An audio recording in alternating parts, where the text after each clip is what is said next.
আসসালামু আলাইকুম ওরহমতুল্লাহি ওয়াবারকাতু। সুপ্রিয় ইসলামী বিধানের দর্শক মণ্ডলী, আশা করছি মহান আল্লাহ তাআলার অশেষ মেহেরবানিতে আপনারা সবাই ভালো আছেন।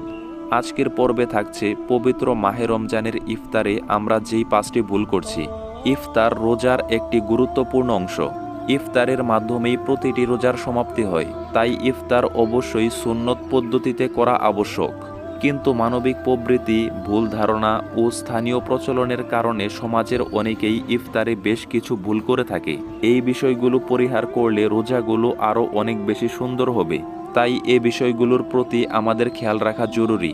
পবিত্র মাহে রমজান মাসের ইফতারে আমাদের যেই ভুলগুলো হয় সেগুলো এখন আপনাদের সাথে উপস্থাপন করছি।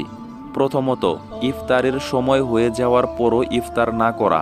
সাংসারিক কাজ বা অন্য কোনো কাজে ব্যস্ত থাকা। আমাদের প্রিয় নবী হজরত মুহাম্মদ সাল্লাল্লাহু আলাইহি ওয়াসাল্লাম বলেছেন, দ্রুত ইফতারকারী কল্যাণ লাভ করতে থাকে। এই হাদিস এসেছে সহিহ বুখারী ও মুসলিম শরীফ থেকে। দ্বিতীয়ত, ইফতারের সময় আমরা যেই ভুলটি করছি সেটি হচ্ছে ইফতারের জন্য আজান শেষ হওয়ার অপেক্ষা করা, অথচ অপেক্ষা করতে বলা হয়নি। পবিত্র কোরআন শরীফে বলা হয়েছে, মহান আল্লাহ তাআলা তোমাদের জন্য সহজতা চান, কঠোরতা চান না। তৃতীয়ত, ইফতারের সময় আমরা যেই ভুলটি করি সেটি হচ্ছে ইফতারের সময় আজানের উত্তর প্রদান না করা। রসুলে আকরাম সাল্লাল্লাহু আলাইহি ওয়াসাল্লাম রোজাদার ও রোজা নয় এমন সব ব্যক্তিকে নির্দেশ দিয়েছেন, তোমরা যখন আজান শুনবে মুয়াজ্জিন যেমন বলে তেমন বলবে। এই হাদিসটিও এসেছে সহিহ বুখারী শরীফ ও মুসলিম শরীফ থেকে। চতুর্থ নম্বরে, পবিত্র মাহে রমজানের ইফতারে আমরা যেই ভুলটি করছি সেটি হচ্ছে ইফতারে অধিক সময় ব্যয় করা এবং নামাজ আদায়ে দেরি করা।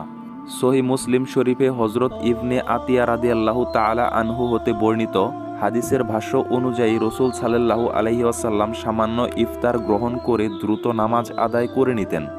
পঞ্চম নম্বরে, ইফতারের সময় আমরা যেই ভুলটি করে থাকি সেটি হচ্ছে ইফতারের সময় দোয়া না করা।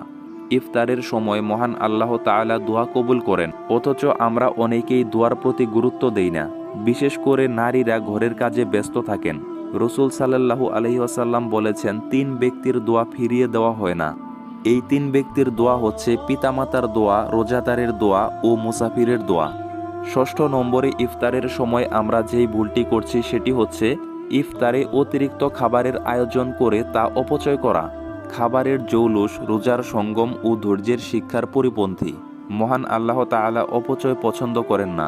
পবিত্র কোরআন শরীফে ইরশাদ করা হয়েছে, তোমরা খাও পান করো, তবে অপচয় করো না। মহান আল্লাহ তাআলা প্রত্যেক রোজাদারকে ইফতারের এই ভুল ত্রুটি থেকে মুক্ত রাখুন, আমিন।